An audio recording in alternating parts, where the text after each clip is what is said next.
Pemirsa, banjir merendam ruas Jalan Kemang Utara 9, Mampang, Jakarta, Rabu petang. Banjir menyebabkan akses Jalan Warung Buncit Raya menuju Kemang tidak dapat dilalui kendaraan.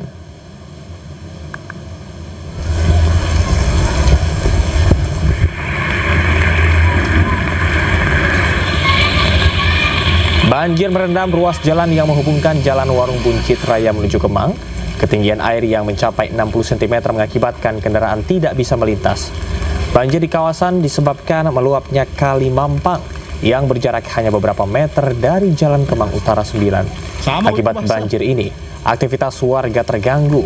Warga berharap ada solusi yang dapat mengatasi banjir di kawasan ini. Petugas PPSU yang bersiaga di lokasi terpaksa mengalihkan arus kendaraan yang datang dari Kemang Utara Raya menuju Mampang.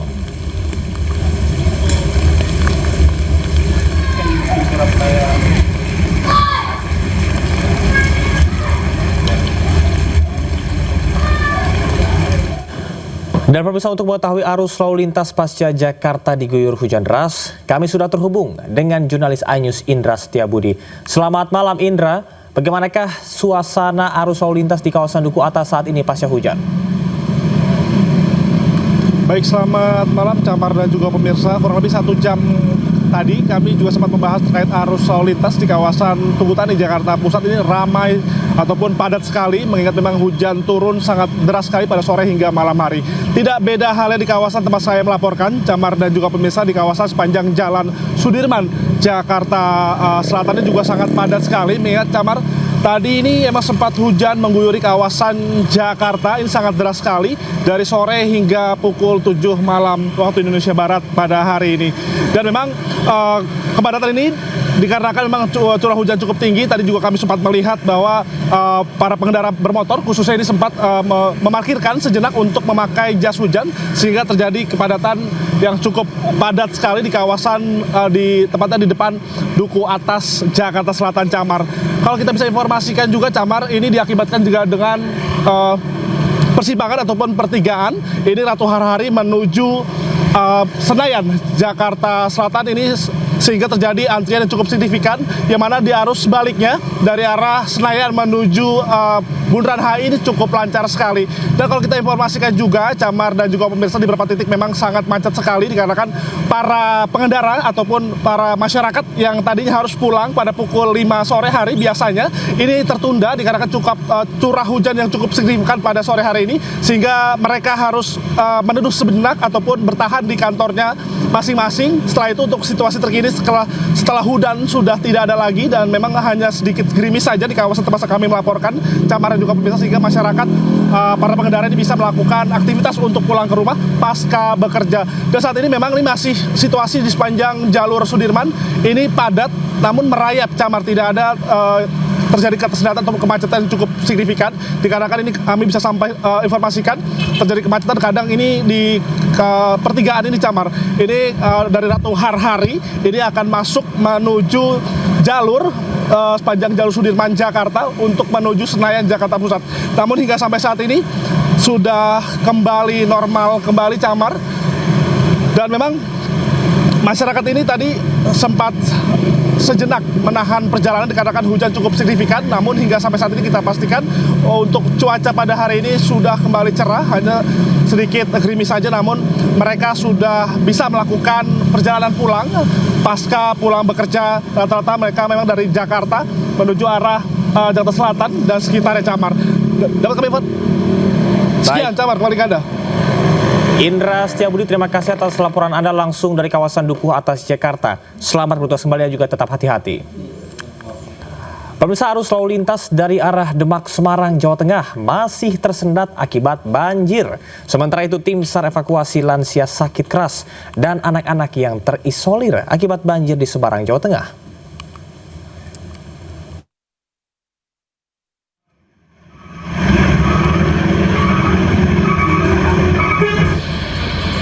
Kemacetan panjang masih terjadi di jalur Pantura Demak, Jawa Tengah akibat banjir di beberapa titik. Genangan air masih menutupi badan jalan setinggi 40 hingga 60 cm. Antrean kendaraan dari arah Demak ke Semarang terlihat mengular hingga 7 km. Untuk membantu pengendara, Polres Demak menyiagakan posko siaga 24 jam, dilengkapi bengkel gratis bagi pengendara sepeda motor, serta layanan derek gratis untuk mobil yang mogok akibat terendam banjir. Sementara itu, tim SAR evakuasi lansia sakit keras dan anak-anak di rumah yang terisolir akibat banjir di Semarang, Jawa Tengah. Sudah, tangan tak jaga. Yo. Banjir memasuki rumah lansia yang sedang sakit. Hal ini membuat tim SAR dibantu Babinsa dan Babin Kamtibnas untuk mengevakuasi dengan menerobos ketinggian banjir di dalam rumah. Selain itu, seorang siswa yang terisolir di dalam sekolah karena akses menuju ataupun keluar sekolah terendam banjir cukup dalam. Tim Liputan iNews melaporkan. Setelah menyebut Wapres Gibran Rakabuming Raka tidak lulus SMA dan tidak memiliki ijazah SMA, kini ahli digital forensik Rismon Sianipar menyebut jika Presiden Prabowo Subianto mengetahui fakta tersebut.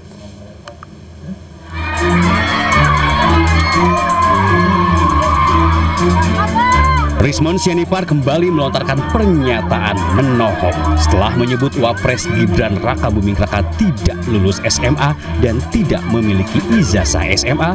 Kini ahli digital forensik itu menyebut jika Presiden Prabowo Subianto juga mengetahui jika wakilnya itu tidak memiliki ijazah SMA. Rismon mengaku tidak salah ngomong. Ia mengklaim telah menemui pejabat yang memiliki otoritas di Kemendikbudrismen. Rismon juga berdalih telah melakukan penelusuran ke berbagai sekolah asal Wapres Gibran termasuk ke Singapura. Saya kira ya Pak Prabowo Subianto itu sudah mengetahui lewat Menteri Mendikbudrismennya. Tinggal tunggu waktu saja dan political will ini mau dipakai kapan ya. Ini akan diputuskan kapan. Yang pasti ini confirm bahwa Gibran tidak pernah lulus SMA dan tidak pernah punya ijazah SMA. Sebelumnya, Rismon juga mempertanyakan perkembangan kasus ijazah Jokowi yang tak lain ayah Wapres Gibran Rakabuming Raka ke Mapolda DIY. Rismon kesal karena tidak ada kemajuan dalam pengusutan kasus tersebut. Dari Sleman, Yogyakarta, Heru Trijoko, iNews melaporkan. Pemirsa, kasus ijazah palsu Presiden ke-7 Joko Widodo kembali mangkir dalam sidang mediasi gugatan Citizen Lawsuit. Sementara itu, kuasa hukum penggugat Andika Dian Prasetyo mengancam akan menggeruduk Pengadilan Negeri Solo jika tidak berani menghadirkan Jokowi.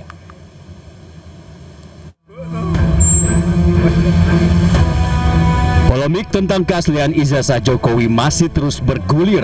Terbaru, sidang mediasi gugatan Citizen Lawsuit yang digelar di Pengadilan Negeri Solo kembali tidak menghasilkan kesepakatan alias deadlock. Pada sidang ketiga ini, Jokowi, Rektor dan Wakil Rektor UGM selaku tergugat 1, 2, dan 3 kembali mangkir dari persidangan, yang artinya sidang mediator ini kembali gagal. Pihak mediator telah menyatakan bahwa mediasi deadlock ya, karena para pihak tidak sepakat menyelesaikan secara damai, terutama pihak tergugat 1 dan tergugat yang lain. Sementara itu, kuasa hukum penggugat Andika Dian Prasetyo mengancam jika persidangan tidak pernah berani memeriksa Jokowi, maka masyarakat Indonesia akan mendatangi Pengadilan Negeri Solo. Seandainya sidang ini nanti tidak berani memeriksa lagi dengan alasan PT UN lah dan lain sebagainya, maka masyarakat di Indonesia melalui siaran ini jangan salahkan apabila semuanya nanti akan datang ke sini untuk meminta pertanggungjawaban. Diketahui Jokowi dan 2 tergugat dari pihak UGM tidak pernah hadir dalam persidangan dan hanya diwakili kuasa hukum masing-masing. Dari Solo, Jawa Tengah, Septiantoro, iNews melaporkan. Pemirsa, Ketua Umum Pro Jokowi Budi Aris Setiadi mengungkap rencana Projo akan menjadi partai politik. Budi menyebut keputusan akan ditentukan pada Kongres ketiga yang akan digelar awal November mendatang.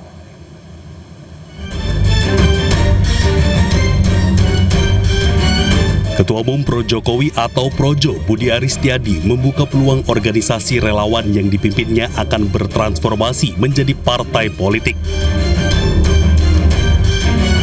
Namun menurut Budi Ari, keputusan akan ditentukan dalam Kongres ketiga yang digelar pada 1 hingga 2 November di Jakarta.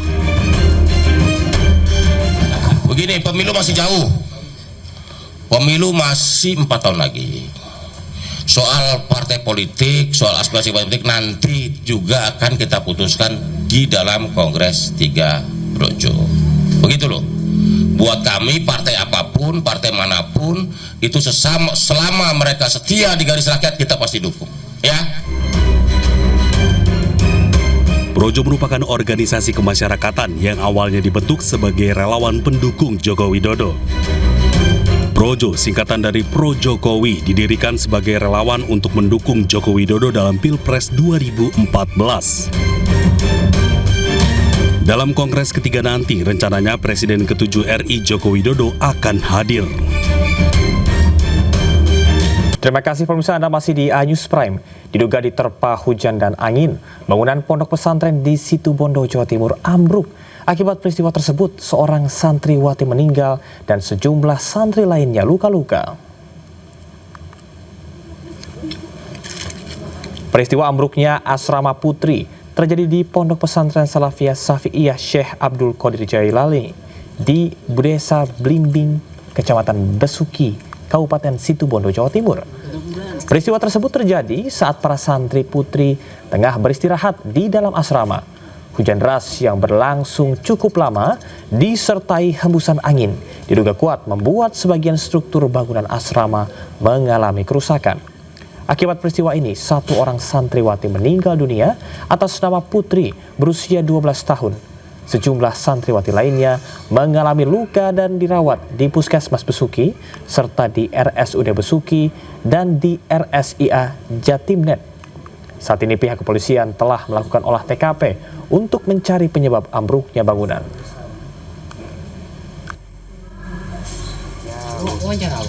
Cuma pram wawancara, miripin. Pemerintah menargetkan 82,9 juta penerima program makan bergizi gratis harus tercapai pada Maret 2026. Tidak hanya memberikan dampak besar kepada anak-anak, pemerintah meyakini program MBG juga didorong kemandirian pangan.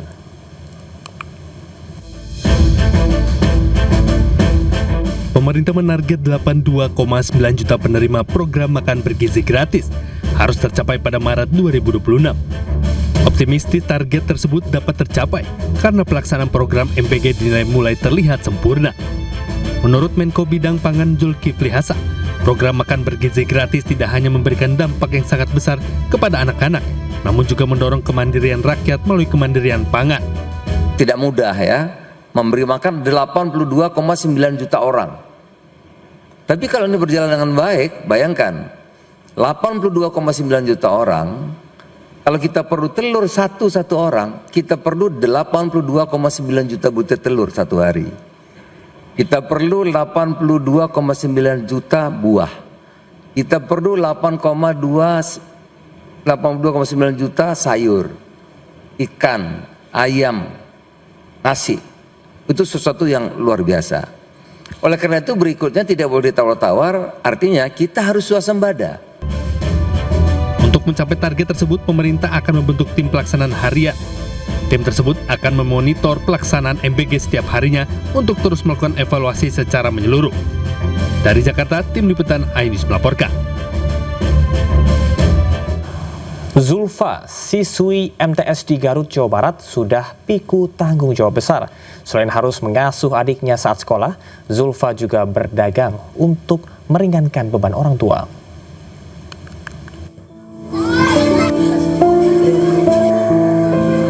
Zulfa, siswi MTS di Garut, Jawa Barat terlihat di rumah bersama orang tuanya sedang menggendong adiknya dan mempersiapkan dagangannya untuk dibawa sekolah. Setiap pagi Zulfa bukan hanya membawa buku dan alat tulis di punggungnya, tapi ada beban tanggung jawab besar. Adik kecilnya bernama Ziandra, berusia 18 bulan, yang tengah berjuang melawan Down syndrome dan penyusutan otak akibat kista di kepalanya. Kisah Zulfa mencuat setelah video dirinya belajar sambil menggendong adiknya beredar di media sosial. Usai mengurus adiknya, Zulfa berangkat ke sekolah dan berjualan makanan ringan di sekolah untuk membantu biaya pengobatan adiknya yang sakit. Jadi dititipkan ke kakak Zulfa itu nggak full seharian di sekolah juga, cuma 1 jam pelajaran gitu. Kalau dia nitip ini adiknya nitip, mamanya mau akut dulu.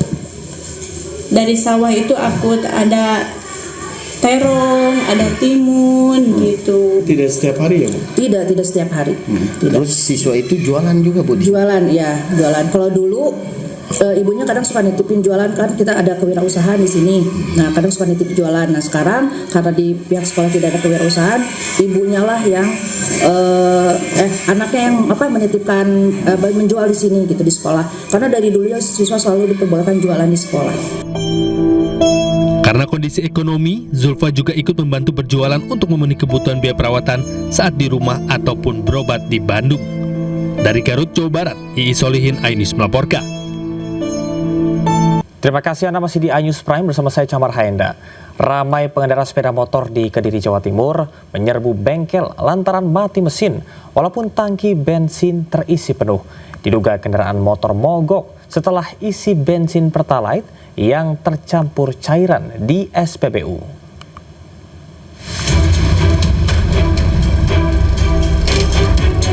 Bengkel yang ada di Jalan Kilisuci, Kota Kediri, Jawa Timur ini ramai dipenuhi kendaraan bermotor yang mogok. Motor ini dibawa ke bengkel karena mendadak mati mesin. Warga menduga rusaknya motor akibat diisi bahan bakar jenis Pertalite. Setelah diperiksa mekanik, bahan bakar Pertalite beraroma berbeda dari biasanya. Bahkan setelah dilakukan pengurasan tangki dan dimasukkan ke dalam botol, terdapat cairan keruh yang mengendap di bagian bawah Pertalite. Jadi sebelumnya saya ngisi bensin di sini jenis Pertalite. Begitu keluar dari pom bensin, kendaraan tiba-tiba langsung mati, tidak bisa distarter. Saya dorong sampai ke sini, ternyata yang rusak rotak plus pampersnya itu dikarenakan karena kualitas Pertalite yang kurang bagus. Kalau saya nyium sendiri sih baunya memang berbeda, seperti alkohol kayaknya. Salah satu montir mengaku sejak kemarin hingga hari ini lebih dari 10 motor yang mengalami kerusakan dengan penyebab yang sama, yakni menggunakan BBM jenis Pertalite. Kerusakannya sebetulnya nggak ada kerusakan, cuman kendalanya di bahan bakar. Itu kita kuras, kalau yang agak parah dikuras dan diuji, kalau yang parah lagi sampai kena pompa bahan bakar. Sampai jalan ke injektor. Cuman rata-rata sampai menguras sama ganti mesin. Penyebabnya di BBM. Kita kuras, kita ganti Pertamax langsung bisa. Peningkatan jumlah pemotor yang servis dengan keluhan sama sudah terjadi sejak 3 hari terakhir. Pemotor yang melakukan servis dengan keluhan tersendat hingga mati mesin diduga akibat bahan bakar mencapai 15 kendaraan dalam sehari. Warga berharap pemerintah secepatnya menangani kasus ini. Hal itu karena dapat mengganggu aktivitas pekerjaannya. Dari Kota Kediri, Jawa Timur, Afnan Subagio, iNews melaporkan.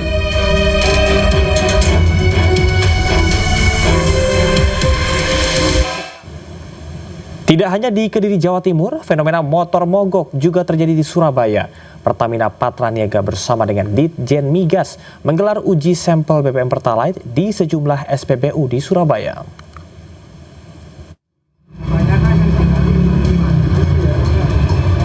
Sejumlah bengkel di kawasan Jalan Ketintang, Surabaya kebanjiran pemotor yang melakukan servis. Para pemotor ini memiliki keluhan yang sama, laju kendaraan tersendat-sendat diduga usai melakukan pengisian bahan bakar minyak jenis Pertalite di sejumlah SPBU di Surabaya. Berdasarkan pengakuan pemotor, dampak yang dialami busi kendaraan rusak dan diduga BBM Pertalite tercampur dengan cairan lain berdasarkan warna dan bau yang berbeda dengan Pertalite biasanya saat tangki bahan bakar dikuras oleh montir. Menyikapi keluhan masyarakat, Pertamina Patraniaga bersama Ditjen Migas melakukan uji sampel BBM Pertalite di SPBU Jalan Kayon, Surabaya. Dari hasil uji sampel belum ditemukan kandungan air dalam BBM Pertalite. Pertamina Patraniaga juga menegaskan tidak ada kandungan etanol dalam BBM jenis Pertalite. Keluhan ini adalah sifatnya dugaan, masih akan dilakukan investigasi lagi oleh Pertamina. Apabila memang penyebabnya Pertamina, tentu akan dilakukan langkah-langkah selanjutnya, semua akan dihandle oleh Pertamina. Tapi dari hasil uji hari ini tidak kita temukan adanya kandungan air di dalam BBM tersebut. Amat screen yang ada etanolnya ini kita launching di Surabaya tahun 2023, sudah 2 tahun dan itu baik-baik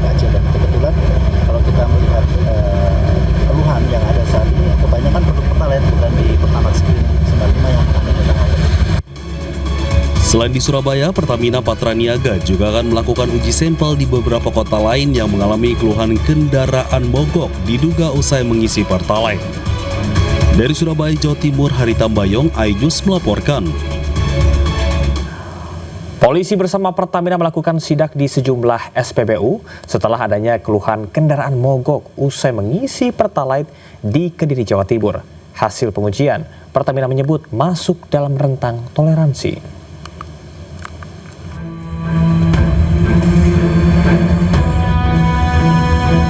Petugas gabungan dari Polres Kediri Kota Jawa Timur, Pertamina, dan Pemkot Kediri melakukan sidak ke sejumlah SPBU menyusul beredar kabar banyaknya kendaraan yang mogok usai mengisi BBM jenis Pertalite di SPBU.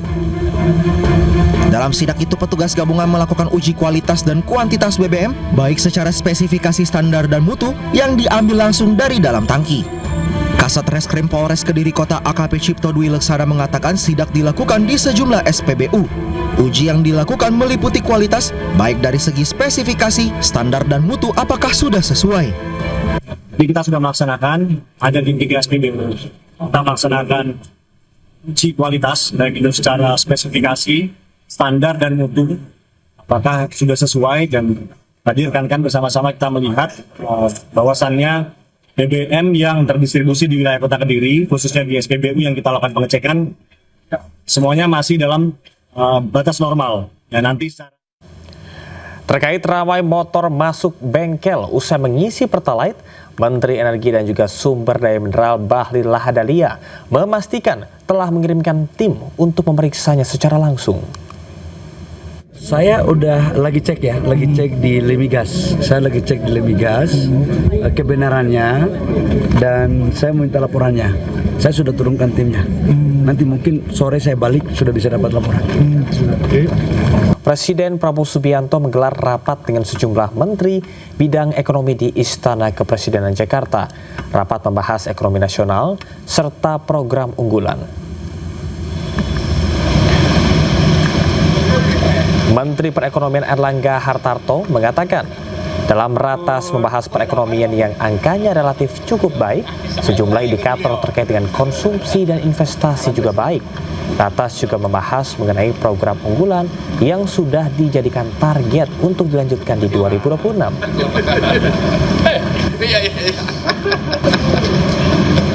Bapak Presiden ingin mendapatkan update mengenai perkembangan daripada perekonomian, dan tadi disampaikan bahwa relatif perekonomian dari berbagai indeks angkanya cukup baik, dan beberapa indikator-indikator terkait dengan konsumsi, misalnya indeks konsumen juga masih di atas 100, 115, retail juga baik 5,8, PMI 50,4, dan kemarin terkait dengan investasi juga 1.434,3 triliun.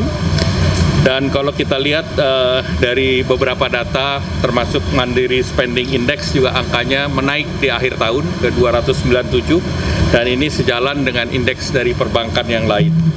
Kemudian dari segi produksi, utilisasi produksi juga meningkat, dan kemudian Bapak Presiden juga menanyakan terkait dengan beberapa program-program unggulan yang sudah dijadikan target. Jadi kami juga sampaikan terkait dengan program-program yang dilanjutkan di tahun 2022. Biaya perjalanan ibadah haji tahun 2026 turun 2 juta rupiah dari 89 juta rupiah per jemaah menjadi 87,4 juta rupiah per jemaah. Artinya jemaah haji hanya perlu membayar 54,1 juta rupiah. Dan pemirsa, usai sudah kebersamaan kita dalam iNews Prime hari ini. Temukan informasi terbaru lainnya di www.inews.id. Cuplikan tayangan berita iNews dapat Anda saksikan di kanal YouTube @official iNews. Dan pemirsa, mewakili kerabat kerja yang bertugas, saya Camar Haenda pamit undur diri. Terima kasih dan sampai jumpa.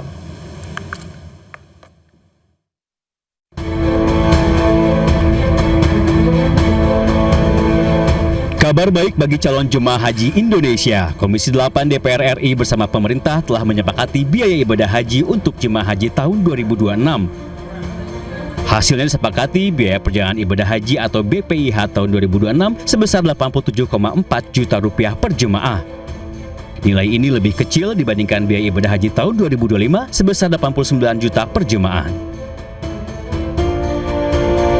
Besaran rata-rata BPIH tahun 1447 Hijriah 2026 Masehi per jamaah reguler sebesar 87.409.365,50 rupiah. Dari total tersebut, biaya yang harus tanggung jemaah haji sebesar 54,1 juta atau 62% dari total biaya. Artinya ada penurunan nilai hingga 2 juta rupiah per jemaah.